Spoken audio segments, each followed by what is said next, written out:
Vous écoutez Mystère Radio.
J'espère que le temps va se lever.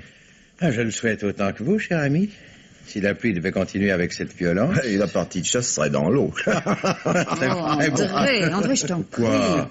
Tes plaisanteries ne font rire que toi, un peu de discrétion. Non, vous êtes dur, cher ami. Votre mari est un artiste. Mais ça, je ne vois pas pourquoi le talent d'André devrait l'autoriser à faire de mauvais calembours. Mais pourquoi pas? Mais je croyais que les deux nains étaient arrivés. Ils sont dans leur chambre. Je suppose qu'ils déballent leurs valises. Je vais aller voir si je peux les aider. Mademoiselle Bazois est charmante. Oui. Je suppose qu'elle est une excellente secrétaire. Mais certainement. Vous permettez, l'appareil est dans mon bureau. Je vais répondre. Oui. Je vous en prie.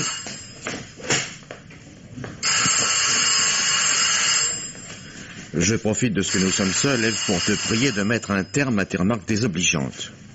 Depuis 3 quarts d'heure que nous sommes là, tu n'as cessé de me faire des observations comme si j'étais un gosse. Ah? Tu n'es pas un gosse? Oh, mais vas-y, fais-moi une scène de ménage. Ça amusera certainement Girotte. Et mademoiselle Bazois? Ah bah quoi, mademoiselle Bazois? Mais cela amusera aussi la secrétaire de Girotte. Cette chère Geneviève, et tu seras ravi d'avoir attiré son attention. Tu crois peut-être que je n'ai pas remarqué ton petit manège depuis que nous sommes arrivés? Oh, ça suffit, Ève. Girotte est un critique influent. Ses articles sont lus par tous les amateurs d'art et je tiens à ce que nos relations demeurent excellentes. Et si cette Geneviève... je ne sais plus quoi... Bazois. Oui, Bazois, merci. Oui. Si cette Geneviève Bazois a de l'influence sur lui, comme ce semble être le cas, je veux être en bon terme avec elle également. Imagine que tout d'un coup, Girotte se mette à m'éreinter, ça serait la catastrophe. Mon pauvre André. Tu es bien peu sûr de ton talent pour trembler ainsi devant un critique. Mais mon talent n'a rien à voir et Ma chérie, comme je suis contente de vous voir. Bonjour Micheline. Bonjour Jacques. Cher ami, comment allez-vous, Rebé? Parfaitement, mon vieux, parfaitement. Oh, Micheline, vous êtes plus belle que jamais. Un fragonard, absolument. Si j'étais pas un vieux bonhomme, je crois bien que je me laisserais aller vous faire la cour. Mon mari est là, cher. Voilà Paul. C'est adorable, je vous adorable. Je suis content que ça vous plaise. Et whisky pour tout le monde? Oui, bon, oui. J'y vais. La région est très belle. Tout au moins ce que nous avons vu en venant. Je présume que c'est très giboyeux. Vous vous en rendrez compte tout à l'heure si le temps s'améliore. Oh, cette tapisserie, quelle merveille. N'est-ce pas? Il y en a une autre dans la bibliothèque qui n'est pas mal non plus. Voulez-vous la voir? Avec joie. Ève, si le cœur vous en dit. Mais je vous suis, oui. Vous étiez déjà venu? Non, jamais. Vous non plus? Non, je suis l'assureur conseil de Girotte. Mais nos relations sociales sont assez épisodiques. À vrai dire, nous avons été surpris, Micheline et moi, de cette invitation. Et pour ne rien vous cacher, nous avons été fort étonnés, nous aussi, lorsque Girotte nous a conviés à cette partie de chasse. Oui? Oui, nous nous rencontrons de temps à autre lors d'un vernissage ou d'un cocktail, mais c'est à peu près tout. Vos relations professionnelles? Vous savez, il parle de mes toiles à l'occasion, mais... il ne fait que son métier de critique. Tenez, à ce propos, j'ai vu votre exposition à la Galerie Briard au printemps. Ah oui, en juin. Ah oui, c'est ça. Oui, en juin. Oui, en juin, oui. Je pense pas que les compliments d'un béotien tel que moi aient une valeur pour vous, mais enfin, je tiens à vous dire merci, que... Merci, les compliments font toujours plaisir à un artiste d'où qu'ils viennent. Et vous-même, les assurances, ça marche? Oui, vous savez, mon cabinet marche tout seul, ou presque. Quoi.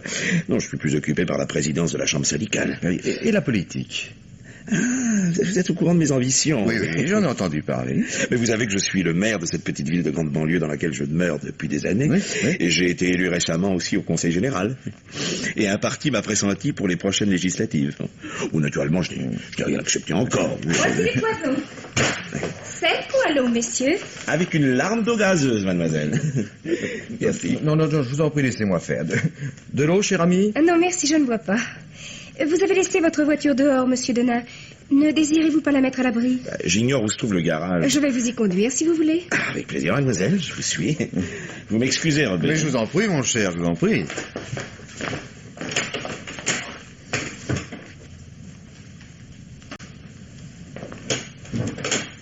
Jacques, tu ne peux pas savoir. Jacques n'est pas là? Non, il vient de sortir avec la petite basoie pour mettre sa voiture au garage. Ah, tu es seul, mon chéri. Micheline, chérie. C'est fou quand je pense que nous allons passer ces 2 jours sous le même toit. Oui. Mais ton mari et ma femme sont là, eux aussi. Ça enlève beaucoup de charme à ce week-end. Oh, ne sois pas amère. Je trouve ça merveilleux quand même. Tu m'aimes? Oh, comment peux-tu demander ça? Ah, mon chéri. Ah, je suis ravie, tu sais, pour ces 2 jours. Moi pas. Comment? Ah non. Je suis pas ravi du tout. À vrai dire, je me demande ce que nous faisons là tous les 4. J'aimerais savoir pourquoi Girotte nous a invités ensemble. Mais pour nous faire plaisir. Oh, j'admire ton innocence. Ton mari lui-même vient de me dire que vos relations avec Girotte sont épisodiques, qu'il ne s'explique pas la raison de cette invitation pour une partie de chasse, et de notre côté, Ève le déteste, et il le lui rend bien. Alors? Mais pourquoi êtes-vous venu si Ève le déteste? Micheline, c'est toi qui le demandes? Officiellement, je ne peux refuser une invitation du critique Paul Girotte. C'est du moins ce que j'ai expliqué à Ève pour la décider à venir. En réalité, tu sais très bien pourquoi je ne peux pas me permettre de l'envoyer promener. Parce qu'il est au courant pour nous 2. C'est ça que tu veux dire? Oui. Oui, Girotte est au courant de notre liaison. Ah, je n'aime pas ce mot, André. Il est vulgaire. Et vulgaire ou pas, Girotte est au courant et il en profite pour me faire chanter. Chaque fois qu'il me demande une toile, je suis bien obligé de la lui donner. Il en a déjà une belle collection. Alors je dois raconter des histoires à Ève, lui dire que ces toiles ne me plaisent pas, que je les ai détruites. Et André, ta femme te surveille? Mais non, voyons. Ève est mon agent, c'est elle qui s'occupe de la vente de mes œuvres. Il est donc normal qu'elle sache ce que je fais, ce que deviennent mes toiles. Si elle apprenait que depuis 1 an, j'en ai généreusement offert 7 à Girotte, elle ne comprendrait pas du tout. Ou plutôt, elle comprendrait trop bien. Et tu ne veux pas perdre ta femme?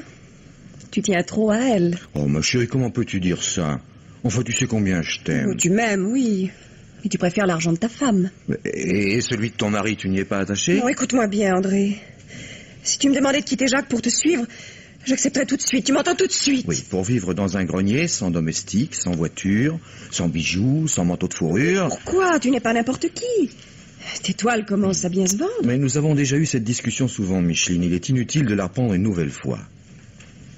Nous sommes ici ensemble, eh bien, savourons la joie de l'instant présent. Mon chéri. Ah, tu as raison, une fois de plus. Chut, attention, quelqu'un pourrait entrer. Girotte est au courant et inutile que quelqu'un d'autre apprenne aussi. Oui. Et cette mademoiselle Bazois, qui est-ce? Sa secrétaire. Elle me déplaît, cette fille. Elle a un regard sournois. Oh, je crois que tu exagères. Tu l'as à peine vu 30 secondes et... Ah, vous voilà. Justement, j'allais vous rejoindre. Ah, Paul a bien voulu nous faire visiter la maison. Moi, je n'ai vu que cette pièce et notre chambre, naturellement. Je dois dire que ça m'a suffi pour admirer le goût avec lequel vous l'avez décoré. C'est intentionnellement que je vous ai donné la chambre de coin, mon cher André. Elle donne sur le parc. Les couleurs sont belles en cette saison. Peut-être vous inspireront-elles. Je vous remercie de toutes ces attentions pour mon mari. Oh, mon Dieu!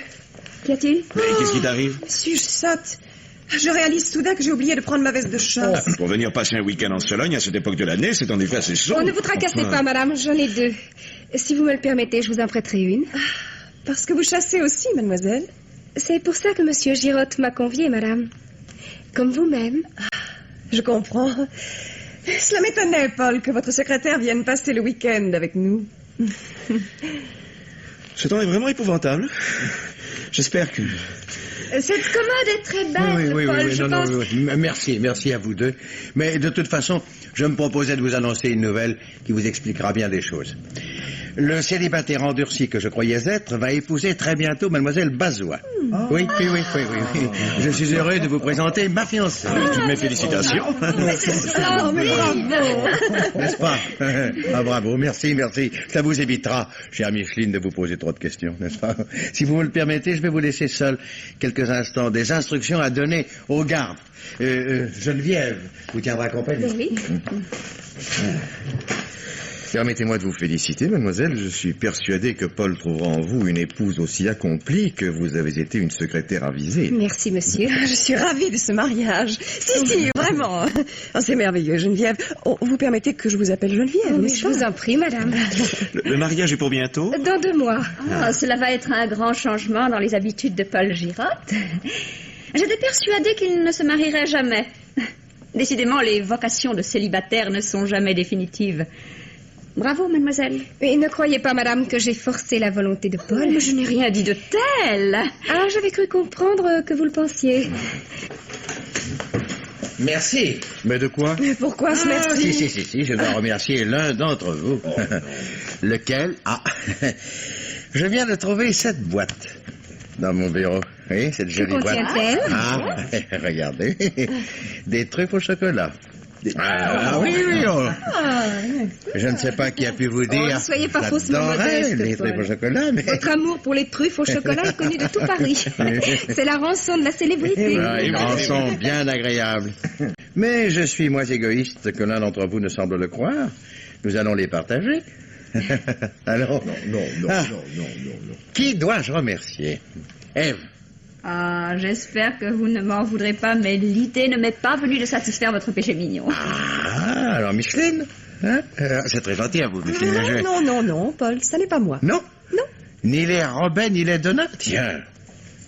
Geneviève? Non plus. Ah, eh bien alors, disons que je remercie le généreux donateur, le donateur anonyme. Oui, anonyme. Pourquoi anonyme? Elles m'apparaissent succulentes, ces truffes. Non? Elles sont parfumées. Elles sont parfumées aux amandes. C'est curieux, hein? Qu'en pensez-vous, Jacques? Je suis pas connaisseur. L'odeur d'amande est pourtant facile à reconnaître. Ah oui, n'est-ce pas, hein? Oui. Ah, je me demande... Cobb, mon chien. Viens. Viens ici, mon chien. Viens. mignon. Oui. Non, Paul, c'est dommage, vous avez... Viens, Cobb, tu aimes le chocolat? Viens, mon chien. Pourquoi le donnez-vous cet animal? Je vous en prie, viens. Votre chien est malade, Girotte. Mais regardez-le. Mais qu'est-ce que... Mon Dieu! Cobb! Mes chers amis, je crois que Cobb est mort. Quoi? C'est pas possible. Il a été empoisonné au cyanure. Oui, au cyanure. L'odeur est caractéristique. C'est pas possible, voyons. Non, messieurs, j'aimerais vous dire quelques mots. Voulez-vous, s'il vous plaît, me suivre dans mon bureau? Enfin, c'est pas vraisemblable.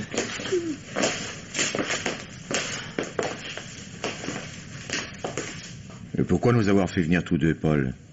Les femmes sont seules et... Tranquillisez-vous, leurs nerfs tiendront. Ils ne sont pas artistes, elles. Après tout, la mort d'un chien, ce n'est pas grave, n'est-ce pas? Hein? Oh, oui, moins que celle d'un homme. Que voulez-vous dire? Cela me paraît très clair. Résumons, si vous voulez. Je trouve dans mon bureau une petite boîte de truffes au chocolat. C'est un bonbon dont je raffole, personne ne l'ignore. Je passe également pour être assez gourmand. La boîte est très petite, j'insiste sur ce point. Une demi-douzaine de truffes en tout. Il eût été normal que je les conserve pour moi seul, que je les mange toutes. Ce pauvre Cobb vient de nous prouver à son corps défendant que les truffes étaient bourrées de cyanure. Mais... Vous ne comprenez toujours pas? C'est aberrant. Aberrant ou pas, le fait est là. On a essayé de m'assassiner. Écoutez, Paul, vous n'y songez pas, quoi. L'un de vous quatre. Vos deux femmes. Mais vous êtes fou. C'est incroyable. C'est surprenant. Et assez désagréable pour le principal intéressé, croyez-moi. Je crois qu'il n'y a qu'une chose à faire. Enfin, qui appelez-vous? La police, parbleu. Allô? Allô? Mais enfin, mon vieux, c'est impossible. Nous sommes vos amis, Paul, tous les quatre. Je le croyais, mais il semble que l'un d'entre vous éprouve à mon égard des sentiments, disons, hostiles. L'un ou l'une d'entre vous. Ou peut-être deux personnes en même temps, deux personnes que je gênerais. N'est-ce pas? Que pensez-vous de ma petite théorie, André? Ah, je ne comprends pas ce que vous voulez dire. Vraiment? Allô?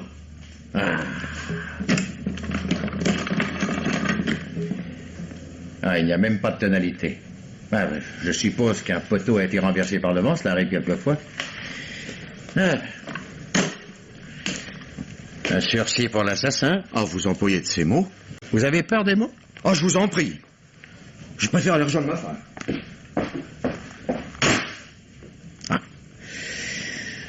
André est bien nerveux, ne trouvez-vous pas? Je sais pas, j'ai pas fait attention. Je suis littéralement abasourdi. Et moi donc. La ligne est réparée très rapidement, en général? Non, toujours pas de tonalité. Mais je crois que le plus simple serait d'aller jusqu'au village. Prévenir les gendarmes. Les gendarmes? Vous êtes certain que c'est indispensable? Que dois-je faire, selon vous? M'asseoir dans un fauteuil et attendre que le meurtrier recommence? Aller chasser avec vous quatre, comme nous devions le faire? Vous n'avez donc jamais entendu parler des accidents de chasse? Vous savez, ces fusils qui partent tout seuls, au moment où l'on ne s'y attend pas. Non, merci. Très peu pour moi, mon cher. Non, ce n'est pas ce que je voulais dire. Mais ne croyez-vous pas que nous pourrions essayer de découvrir nous-mêmes qui vous a apporté cette boîte de bonbons? Et alors, que se passera-t-il quand nous le saurons? Je dirais, voyons, mon cher ou ma chère, ce n'est pas gentil du tout ce que vous avez fait là, ne recommencez plus, ou alors je me fâche. Bon, allons, Jacques, soyez sérieux. Il y a un assassin parmi nous. Mais une enquête, voyons, Paul. Vous êtes un homme en vue, un critique en renom. Si la police ouvre une enquête, cela fera un scandale, les journaux s'en empareront, nous serons tous éclaboussés. Allô? Toujours rien. Un scandale? Oui, c'est vraisemblable. Mais cela n'a pas grande importance pour moi. Le nombre de mes lecteurs n'en sera pas réduit pour autant, au contraire. Écoutez, Girotte, inutile de tourner autour du pot. Vous connaissez ma situation. Je suis président d'une chambre syndicale. J'ai certaines ambitions politiques. Rien de tout cela ne résistera au scandale. J'en suis désolé pour vous, mais qui puis-je? Non, mais supposez que nous démasquions celui d'entre nous qui a apporté les bonbons. Supposez qu'il avoue cette tentative. Nous serons 3 témoins. 5 même, avec vous et mademoiselle Bazois. 5 personnes à savoir qui a essayé d'attenter à votre vie. Rien n'empêchera le meurtrier de recommencer le mois prochain, dans une semaine, demain même. Erreur? Ses mains seront liées plus sûrement que s'il se trouvait au fond d'une prison. Non, car alors si quelque chose devait vous arriver, nous serions 5 à témoigner contre lui, ou contre elle. Non, pas 5. 4. Si quelque chose devait m'arriver, ainsi que vous le dites si joliment, je serais bien incapable de témoigner contre mon assassin. Pourquoi ne voulez-vous pas comprendre? Si nous faisons ce que je vous propose, rien ne pourra vous arriver. Rien. Oui. Dites-moi, Jacques, vous semblez bien acharné à vouloir m'empêcher de prévenir la police? Je vous ai dit pour quelle raison je voulais éviter le scandale. Oui. Ou alors, ne serait-ce pas vous qui avez apporté les bonbons? Après votre tentative ratée, vous chercheriez à éviter une enquête? Ce que vous dites est absurde, oui. Selon vous? En somme, que désirez-vous? M'apporter la tête du meurtrier sur un plateau d'argent? Et d'abord, comment espérez-vous le découvrir? Mais je ne sais pas encore, j'ai pas réfléchi, moi. Vous avez de la chance, Jacques. Ce téléphone en panne, c'est le doigt du destin, dirait un poète. Soit. J'accepte votre proposition. Je n'irai pas à la gendarmerie. J'attendrai que la ligne soit rétablie, à condition bien sûr que ça soit rapide. Vous disposez d'1 heure. Après, tant pis. Et si vous le permettez, je vais rester seul dans ce bureau en attendant que le téléphone soit remis en état. Seul? si vous le voulez bien. À votre aise. Je me retire.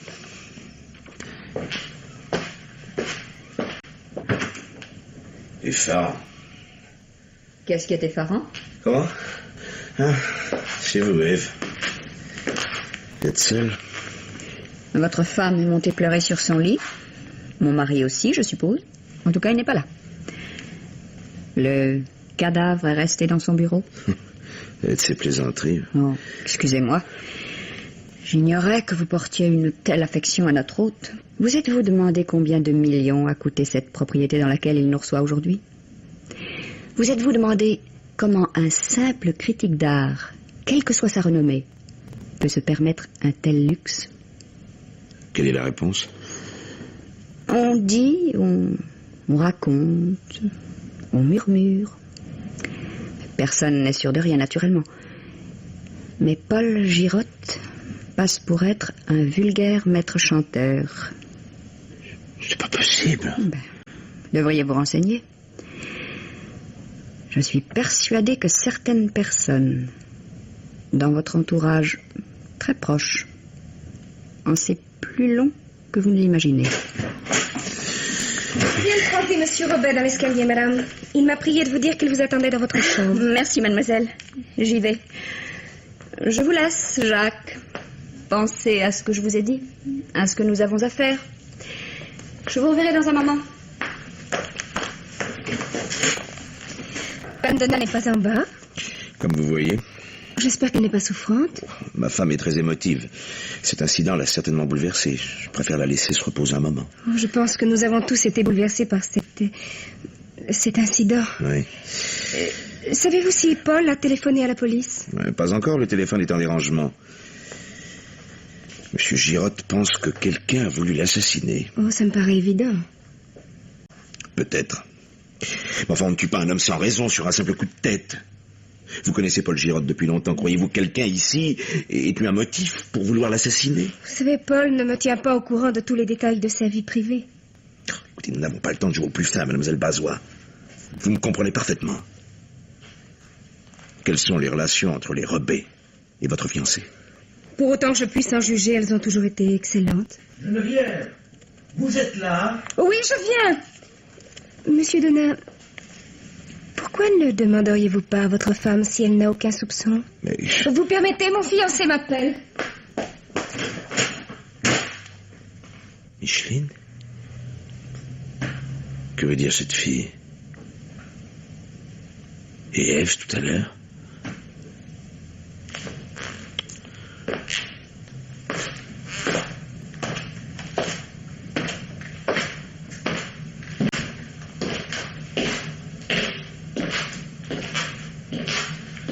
Que viendrait faire ma femme dans tout cela?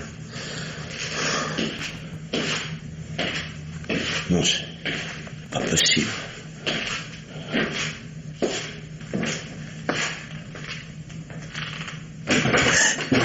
Ah, c'est toi? Ah, tu m'as fait peur. Tu as peur de ton mari maintenant? Moi, mais non. C'est pourtant ce que tu viens de dire. Ah, ne sois pas ridicule. Tu as ouvert la porte brusquement. J'ai sursauté, voilà tout. Tu es seule? Avec qui veux-tu que je sois? Je te trouve bien nerveuse, Micheline. Ah, cela t'étonne. Ce malheureux chien. Il s'agit bien du chien. Quelqu'un a voulu tuer Paul Girotte. Oh, mon Dieu. Ah, ne fais pas semblant d'être étonnée, Micheline. Tu l'avais parfaitement compris. Sinon, pourquoi serais-tu dans un tel état de nerfs? Ah, je t'en supplie, Jacques, cesse de me poser des questions. Cette histoire horrible est bien suffisante pour que nous soyons tous à bout de nerfs. S'il faut en plus que tu me harcèles... Je ne te harcèle pas, Micheline. Sais-tu qui a voulu tuer Girotte? Moi? Mais comment le saurais-je? Je me demande. Pourquoi as-tu insisté pour que nous venions passer ce week-end ici? Qu'est-ce que tu racontes? Je n'ai pas insisté. Mais si, rappelle-toi. Lorsque Girotte a téléphoné la semaine dernière pour nous convier à cette partie de chasse, je voulais refuser. C'est toi qui m'as pressé d'accepter, en disant que 2 jours de grand air nous feraient du bien à l'un et à l'autre. Pourquoi voulais-tu venir? Mais Jacques, tu viens de le dire toi-même. Tu es enfermé au bureau à longueur de journée. J'ai pensé que 2 jours de campagne... Ignorais-tu que les Rebets seraient là? Mais naturellement. Comment aurais-je pu le savoir? Tu ne les as pas vus récemment, l'un ou l'autre? Nous ne les avons pas rencontrés depuis le dîner chez les Soudeilles le mois dernier. Je te demande si tu ne les as pas vus récemment. Elle ou lui. Pourquoi toutes ces questions, Jacques? Je ne te comprends pas. On dirait que tu me soupçonnes. En effet, de quoi te soupçonnerais-je? Tu ne connais pas Girotte plus que moi, n'est-ce pas? Tu ne connais pas les Rebets mieux que moi. Tu ne me caches rien, Micheline. Tu ne me mens pas. Mais c'est ridicule, voyons. Tu n'as pas répondu à ma question, Micheline. Tu ne me mens pas. Je te conjure, Jacques, tais-toi. Cesse de me harceler ainsi. Tes questions sont... Elles sont insultantes. Pourquoi mens-tu, Micheline? Mais... De quoi as-tu peur, Micheline? Est-ce moi qui t'effraie? Tu as peur? Cela se voit. Qu'y a-t-il entre Girotte et toi? Entre les Rebets et toi? Qu'y a-t-il entre André Rebet et toi?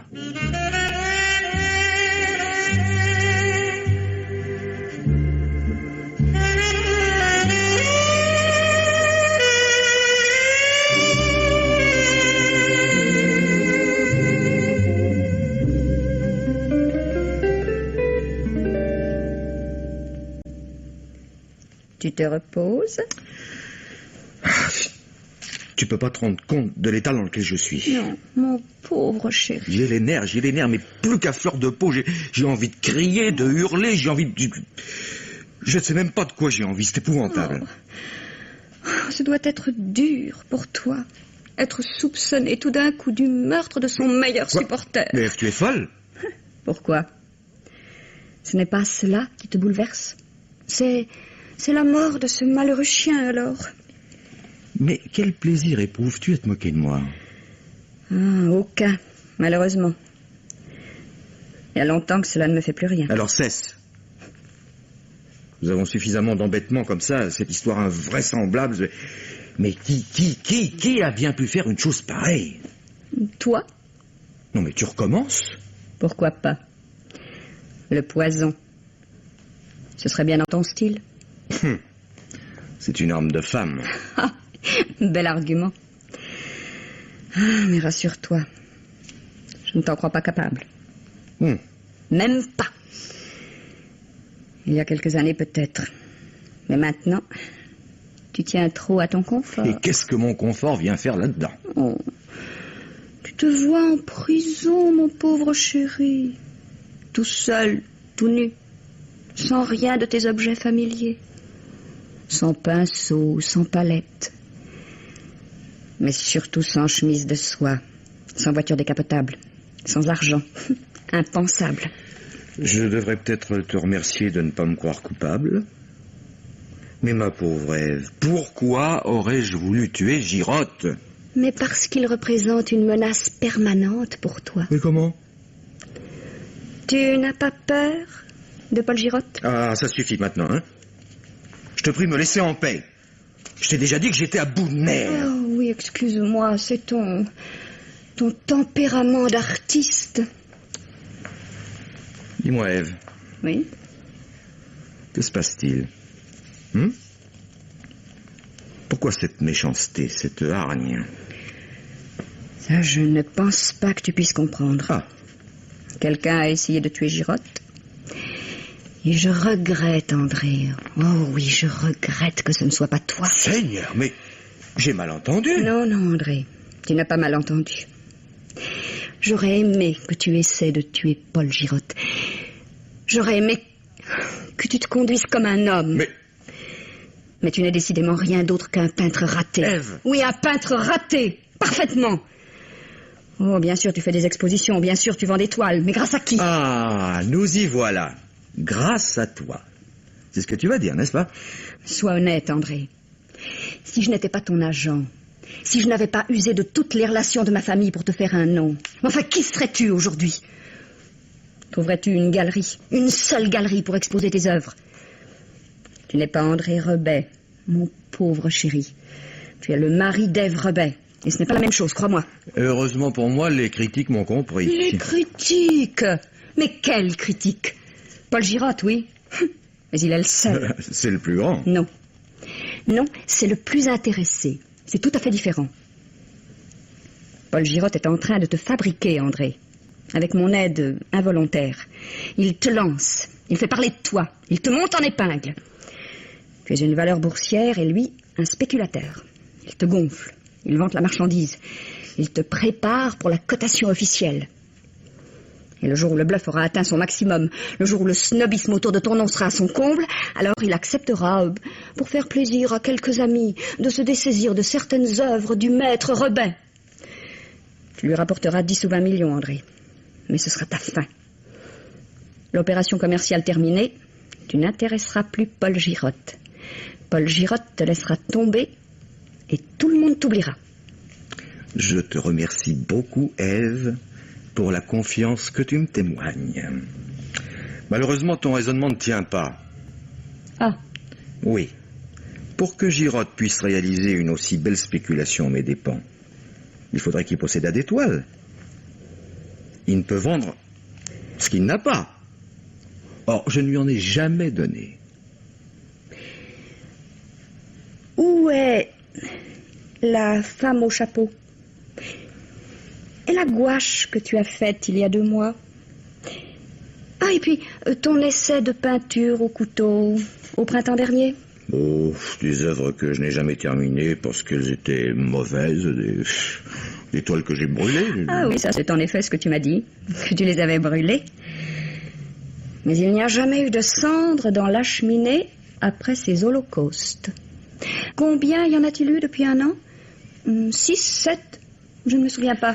Tu es mon agent, Ève, je te l'accorde. Un bon agent même. Cela te donne peut-être un droit de regard sur les toiles que je termine, mais je n'admettrai jamais que tu surveilles ma façon de travailler. Lorsqu'une œuvre est mauvaise, je la détruis, un point, c'est tout. Me prends-tu vraiment pour une imbécile? Que donnes-tu à Girotte pour le prix de son silence? De l'argent, tu n'en as pas. Alors? Mais pourquoi devrais-je acheter le silence de Girotte? Il t'a d'abord fallu de l'argent. Je te l'ai donné. Ensuite, tu as voulu la renommer. Girotte et moi, nous te l'avons procurée. Mais après, tu as eu besoin d'admiratrices. Ça, tu ne pouvais pas compter sur moi, je te connais trop bien. Je t'estime à ta juste valeur. Tandis que cette petite dinde qui spame devant toi et roule des yeux blancs sous le nez de son imbécile de mari, cette petite snobinarde de Micheline... Oh, tais-toi! Pourquoi? Tu as peur de la vérité? Mon pauvre chéri, il y a longtemps que je suis au courant. Et je sais aussi que Girotte te fait chanter. Chaque fois qu'une de tes toiles était soi-disant détruite, tu allais voir Girotte le lendemain. Tu n'es même pas capable de mentir convenablement, mon pauvre chéri. C'est extravagant. Et tu n'as rien dit. Parce que cette petite dinde était ta maîtresse. Oh, voyons, André. Alors, depuis 1 an, tu acceptes ce partage et... Quel partage? Mais je n'ai rien partagé, André. Tu es à moi. Je t'ai acheté corps et âme, avec mon argent. Tu es à moi, tu es mon bien. Tu ne peux pas te passer de moi. Et voilà cette femme que j'ai épousée. Cette femme qui meurt de frousse. Moi? Oui, toi. Tu es malade de peur, comme Jacques Robet. De peur? Vous vous ressemblez bien tous les deux. Votre milieu, votre réputation, votre honorabilité. Ah, tu as eu raison de parler de ton argent. Toutes ces portes, tous ces salons que le fric de ton père t'a ouverts. Mais tout ça va disparaître, Ève, lorsque ton nom va être mêlé à un horrible scandale. Pense donc. Ève Robet, compromise dans une affaire criminelle. Mais tous tes amis vont te tourner le dos, ma pauvre fille. Tu vas être mise au banc de ta société. Cette brillante femme d'affaires, qui sait si bien jouer de ses relations pour vendre l'étoile de son mari, fini, envolée. Oh, tu es ignoble. Non, je suis lucide. Tu vas dégringoler de ton piédestal, tu ne seras plus rien, Ève. Plus rien. Et moi, je serai André Robet, un peintre dont les toiles se vendront parce qu'il a du talent et non plus parce que sa femme a des relations. Entrez. Oh, excusez-moi de vous déranger. Mon mari vous fait dire qu'il aimerait vous voir. Je vais y aller. Mais entrez donc, Micheline. Nous parlions justement de vous. Ah? Oui. André me disait qu'il lui était arrivé de vous rencontrer de temps en temps. Il me disait tout le plaisir qu'il prenait à votre compagnie. N'est-ce pas, mon chéri? Non, ça va, tu n'es pas drôle, tu sais. Décidément, ce pauvre chéri a été complètement bouleversé par la tentative de meurtre contre notre hôte. Ah, pourtant, cela l'aurait bien arrangé que Girotte mourût. Et vous aussi? N'est-ce pas, Micheline? Mais que voulez-vous dire? Je ne connais pratiquement pas Girotte. Mais lui vous connaît bien, non? Je sais que mon mari l'a rencontré 1 ou 2 fois. Micheline, tu ne comprends pas qu'Ève est en train de jouer au chat et à la souris.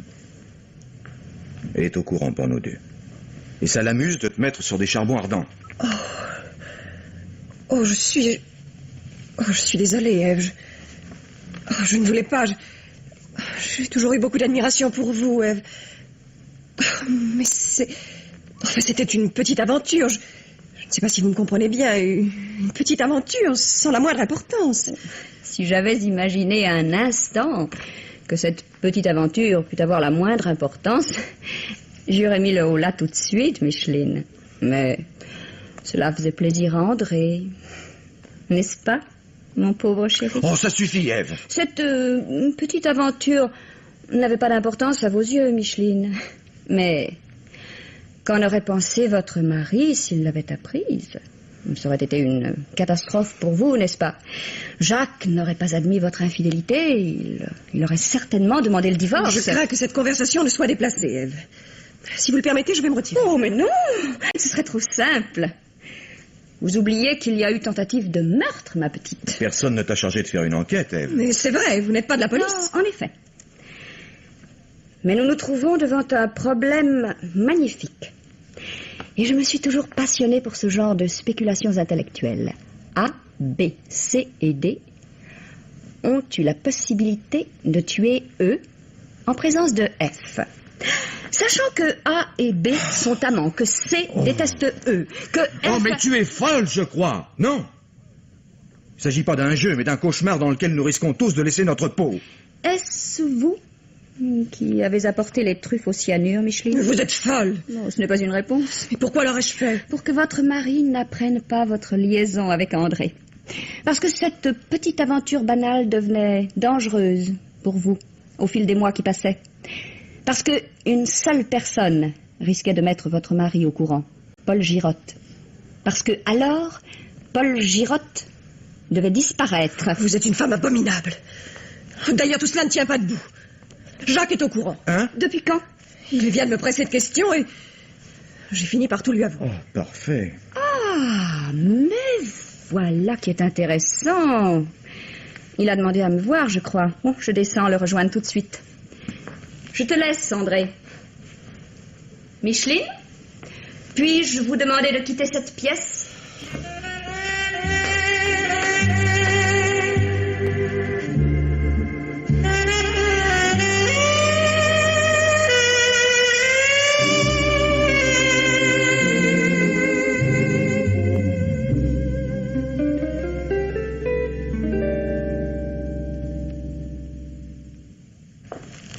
Alors, Jacques, cette enquête? Je viens d'apprendre une chose. Micheline, Oui, je sais. vous savez? Oui. Micheline vient de nous dire à André et à moi qu'elle vous avait tout avoué. Ça, mon pauvre mari est très inquiet. Mais vous-même... Oh, moi. Moi, j'étais au courant depuis longtemps. Et vous n'avez pas réagi? Ah, je vous admire. Enfin, il ne s'agit pas de cela. Avez-vous découvert le meurtrier? Non, pas encore. J'essaie de deviner quelle raison nous pouvions tous avoir de souhaiter la mort de Girotte. Par chance, il n'y a que 4 suspects. 5. N'oubliez pas la jolie mademoiselle Bazois, la secrétaire fiancée. Vous croyez qu'elle a essayé de tuer son fiancé? C'est invraisemblable. Pourquoi? Cette jeune personne est intelligente, elle est certainement astucieuse, intéressée. Que pensez-vous de Girotte, Ève? À quel point de vue? Physiquement? Bon, ce n'est pas un Adonis. Ouais, c'est le moins que l'on puisse dire. Il est laid, chauve, s'emporte pour un oui ou pour un non, il n'est plus de première jeunesse. Prenez la petite Bazois maintenant. 22 ou 23 ans, jolie, intelligente, gracieuse. Pourquoi l'épouse-t-elle? Hein? Avez-vous remarqué son regard, Ève? Oui. Ses yeux sont durs, froids, méchants, calculateurs. Ça, elle sait ce qu'elle veut dans la vie, vous pouvez en être sûr. Et elle connaît le moyen de l'obtenir. Exact. Nous savons que Girotte tire du chantage le plus clair de ses ressources. Supposez que la petite s'en soit aperçue, qu'elle détienne des preuves. Vous connaissez l'histoire du voleur volé? Oui. Je suis prêt à parier qu'elle fait à son tour chanter Girotte. Pour commencer, Elle exige de se faire épouser. Et justement, pourquoi voudrait-elle le tuer avant le mariage? C'est après qu'elle sera riche, pas avant. Ça n'a pas d'importance. Girotte disparue, elle reprendra le chantage à son compte. J'ai bien l'impression que les dossiers de son patron valent une fortune. Attendez. Je me souviens de quelque chose. Hein? Elle m'a dit tout à l'heure que Girotte avait souscrit une très grosse assurance vie à son profit. Raison de plus pour qu'elle veuille faire disparaître son fiancé avant leur mariage. Si Paul Girotte meurt dans des conditions suspectes peu de temps après l'avoir épousé, on risque de demander des explications à cette jeune femme. Mais s'il est assassiné quelques semaines avant de convoler, entouré d'invités dont certains avaient peut-être intérêt à le voir disparaître, personne ne soupçonnera la fiancée et pleurer. Ce qui ne l'empêchera quand même pas de toucher un capital plus que confortable. Qu'en pensez-vous? Vous êtes machiavélique, Jacques. Vous me faites peur par moments. Et pourtant, je ne crois pas à la culpabilité de cette fille. Non? Non. N'oubliez pas que nous avons encore 4 suspects. Je vous propose de les passer en revue. Par qui voulez-vous commencer? Croyez-vous qu'il soit vraiment nécessaire de... Soit. Vous avez raison. Commençons par mon mari. Non, Ève. Je préfère que nous parlions d'abord de ma femme, de Micheline. Je croyais la bien connaître, mais ce que j'ai appris tout à l'heure me fait beaucoup douter de la sûreté de mon jugement à son égard. Et cela nous fournit un excellent mobile. La question est la suivante. Votre femme et mon mari ont-ils, ensemble ou séparément, décidé la mort de Paul Girotte? J'admire votre lucidité, votre froideur. J'avoue avoir du mal à considérer cette question comme un simple exercice de style. Ah, il le faut pourtant. Je ne peux imaginer Micheline... Ah, ça, moi non plus, à vrai dire. Tuer un homme n'est pas un simple jeu. On ne s'improvise pas meurtrier du jour au lendemain. Cela demande du caractère, de la volonté. Des qualités qui manquent singulièrement à mon mari. Et d'après ce que je sais, à votre femme également. Sans doute devrais-je protester en vous entendant dire cela, mais c'est au-dessus de mes forces. J'en éprouve plutôt, oui, une sorte de soulagement. Oui? Eh bien, tant mieux pour vous. Mais alors, cher Jacques, si nous éliminons successivement la petite Bazois, votre femme et mon mari, il ne reste plus que 2 suspects. Vous et moi. C'est abominable. Oui, n'est-ce pas? Chacun de nous est en train de tenir le même raisonnement. Je ne suis pas coupable, donc c'est l'autre. Oui, mais l'un de nous ment. Ah, ça, certainement. Mais lequel? Ève, je ne peux... Je peux pas le croire. Vous êtes trop intelligente pour avoir fait une chose pareille. Êtes-vous si sûr de bien me connaître, Jacques? Non, évidemment. J'aurais dû deviner. Continuez. Continuez quoi? J'ai plus rien à dire. Vous êtes un monstre, Ève. Une seule chose compte pour vous. La satisfaction de votre immense orgueil. On peut vous importer que votre mari vous trompe, vous le saviez, et pourtant, vous n'avez rien fait pour que ça cesse. Ce que vous vouliez, c'était mener à bien cette tâche gigantesque, surhumaine, cette tâche à laquelle vous vous consacriez, fabriquer un homme. N'importe lequel, ça n'avait pas d'importance. Mais seul, sans Girotte, sans personne, un monstre, voilà. Vous êtes un monstre. Je crois que votre carrière politique est assurée, Jacques. Vous êtes un merveilleux orateur. Vous arriveriez à me convaincre de ma propre culpabilité. 5 minutes de plus et j'avouerais n'importe quoi. Je vous souhaite d'être aussi persuasif lorsque votre auditoire sera composé de jurés devant la cour d'assises. Non, ça signifie... Oh, non, non, non. Vous l'avez dit vous-même, mon cher. L'un de nous ment. Or, je suis bien placé pour savoir que je n'ai pas apporté les truffes au cyanure. Alors... Oh, pourquoi essayer de m'abuser? Vous savez que vous n'avez aucune chance. Oh, Jacques, je vous en prie. Je reconnais que votre réquisitoire était habile, convaincant même. Mais c'était plutôt une plaidoirie, n'est-ce pas? En m'accusant, vous vous défendiez. Ou mieux encore, vous me mettiez dans votre jeu. Vous m'empêchiez de parler. Car votre victime, celle que vous vouliez accuser, c'était la petite Bazois. Vous me l'avez clairement expliqué tout à l'heure. Bon, tout cela est absurde. D'ailleurs, j'ignorais son existence avant d'arriver ici ce matin. Attention, Jacques. Attention.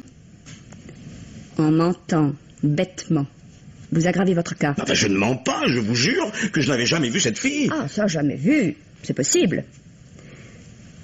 Mais vous connaissiez son existence.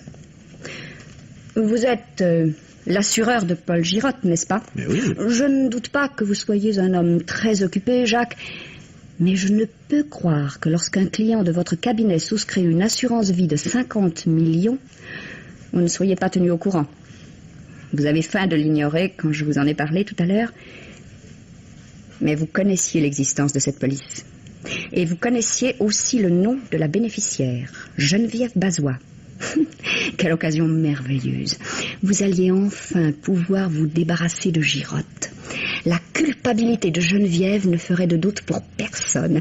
Vous vous en tireriez blanc comme Mais neige. c'est absurde, mais enfin, quelle raison aurais-je eu de vouloir tuer Girotte? Oh, la plus simple de toutes. La plus vieille qui soit, la plus classique. Vous êtes un mari trompé, Jacques. Vous avez fait semblant de l'ignorer jusqu'à ce que Micheline vous l'avoue tout à l'heure. Mais en réalité, vous le saviez depuis longtemps. Vous rongiez votre frein en silence depuis des mois. Que votre femme est un amant, ça, c'était le cadet de vos soucis du moment que cela ne se savait pas. Mais vous avez appris que Girotte était au courant. Et si Girotte parlait, c'en était fait de vos espoirs, de vos ambitions politiques. Il n'y a rien d'aussi ridicule qu'un mari trompé. Et vous connaissez le vieil adage. Le ridicule tue. Le ridicule aurait tué votre avenir. Il fallait faire taire Girotte à n'importe quel prix. Vous avez cru probablement... Ah, vous êtes là, Denain, je vous cherchais. Le téléphone est réparé? Pas encore, mais je ne peux plus attendre. Je vais descendre jusqu'au village prévenir la gendarmerie. À moins que vous n'ayez découvert le coupable, naturellement. Nous y employions précisément, Madame Robet et moi. Chère Ève, je ne vous imaginais pas dans ce rôle de limier. Il est vrai que je n'imaginais aucun de vous quatre dans le rôle de meurtrier. Alors, êtes-vous arrivé à un résultat? Chacun de nous aboutit à certaines conclusions, mais malheureusement, elles ne concordent pas. J'admire votre ironie, Ève. Ceci est peut-être un jeu qui vous divertit, mais pour moi, il s'agit de ma vie. C'est pourquoi vous ne m'en voudrez certainement pas si mon point de vue est différent du vôtre. Je suis désolé, Denain, mais ce scandale que vous craignez tant de voir éclater me semble inévitable. Vous aussi, Ève, risquez d'en souffrir. C'est probable. En attendant, Paul, vous m'offrirez peut-être la cigarette du condamné? Les miennes sont là-haut. Oh, mais certainement. Ah, non, excusez-moi, j'ai laissé mon paquet dans le bureau à côté, je vais le chercher. Non, vous dérangez pas, j'y vais. Mais laissez-moi Non, faire. j'y suis, laissez-moi. J'ai l'impression de vivre un cauchemar. Ah, ce n'est pas de ma faute. N'est-il pas un moyen d'éviter que vous préveniez la police? Il faudrait réfléchir. Je suis certaine que ce moyen existe. N'est-ce pas, Paul? Si je comprends bien, vous me demandez de cacher une tentative d'assassinat. C'est bien cela. Êtes-vous tellement sûr que quelqu'un ait essayé de vous tuer? Vous avez vu ce qui s'est passé lorsque j'ai donné une de ces truffes à ce pauvre Cobb? Oui, il est mort. Les truffes étaient empoisonnées, ça, personne ne peut le nier. Alors, mais où voulez-vous en venir? À combien estimez-vous votre silence, Paul? Que signifie cette question? Supposez que, afin d'éviter un scandale que nous redoutons tous deux, nous soyons prêts, Jacques et moi, à vous verser une certaine somme. Vous avez, cher ami, une façon brutale de présenter les choses. Cela évite de tourner trop longtemps autour du pot. Nous vous écoutons, Paul? Combien? Vous me gênez. Je sais que vous avez tous les deux de grosses fortunes, mais de là à imaginer que tout puisse s'acheter, même le silence d'un homme dont la vie est menacée... Une question, Paul. Pourquoi n'êtes-vous pas descendu au village prévenir les gendarmes aussitôt que vous avez compris que les truffes étaient empoisonnées? Oh, je ne sais pas. Peut-être l'insistance de Denain... M'a-t-elle fait hésiter Mais oui, Ève, j'ai expliqué à Paul combien je souhaitais qu'un scandale n'éclate pas. Peut-être ai-je su trouver les mots qu'il fallait. En somme, si le téléphone avait marché, si la tempête n'avait pas arraché un poteau, vous auriez immédiatement téléphoné à la police. Nous ne devons ce répit qu'à une panne de téléphone. Certainement. Merci pour les cigarettes, Paul. Je les ai trouvées sur votre bureau, comme vous me l'aviez indiqué. À côté de ceci. Qu'est-ce que c'est? Des fusibles, Jacques. Des fusibles marqués au monogramme des PTT. Oui, ceux du téléphone. En les retirant, Paul a provoqué cette providentielle coupure avec le monde extérieur, grâce à laquelle il n'a pu prévenir la police. Vous dites une énormité, cher ami. Pourquoi diable aurais-je voulu attendre avant d'appeler la police? Vraiment. Pour nous faire vivre une heure d'angoisse. Tout simplement. Une heure pendant laquelle nous chercherions un moyen d'éviter un scandale que nous redoutions. Une heure pendant laquelle votre colère aurait pu tomber et céder la place à une plus juste estimation des réalités matérielles. Une heure au bout de laquelle vous auriez fini par vous laisser fléchir et par accepter de vous taire, moyennant le versement à date fixe de sommes plus ou moins élevées. Une heure pendant laquelle nous nous serions fait à l'idée de devenir les victimes d'un maître chanteur. Nous avons de la fortune, Jacques et moi. Vous venez de nous le rappeler, Paul. Il ne vous suffisait pas de faire chanter mon mari en lui extorquant des toiles dont vous vous employez à faire monter la valeur, ça je sais, mais il vous fallait aussi de vulgaires espèces, sonnantes et trébuchantes. Vous êtes très douée, Ève, très douée. Une femme très intelligente, en vérité. Il est difficile de vous tenir tête. Ce n'est pas vrai, Girotte. C'est pas vrai. Non, il n'y a pas fait une chose pareille. Simuler un attentat pour nous faire chanter. Erreur, Jacques. Erreur. Notre cher ami Paul Girotte avait bien machiné son coup avec l'aide de la fidèle mademoiselle Bazois, je suppose. En nous faisant croire qu'il voulait alerter la police et déclencher un énorme scandale dont nous aurions immanquablement pâti, il nous tenait. Vous êtes l'être le plus abject que je connaisse, Girotte. Jouer ainsi sur la peur des autres. Tiens, vous êtes là tous? Oh, je suis descendu, cette attente me mine les nerfs. Oui. Je préfère n'importe quoi cette indécision. Vous avez appelé la police, Paul? Le téléphone remarche? Mon pauvre chéri. Bien sûr, le téléphone va remarcher. Mais M. Girotte ne préviendra pas la police. Et il a décidé d'oublier cet incident. Car ce n'était qu'un incident, une erreur. Une erreur sans motif, un acte gratuit, en somme. N'est-ce pas, cher ami?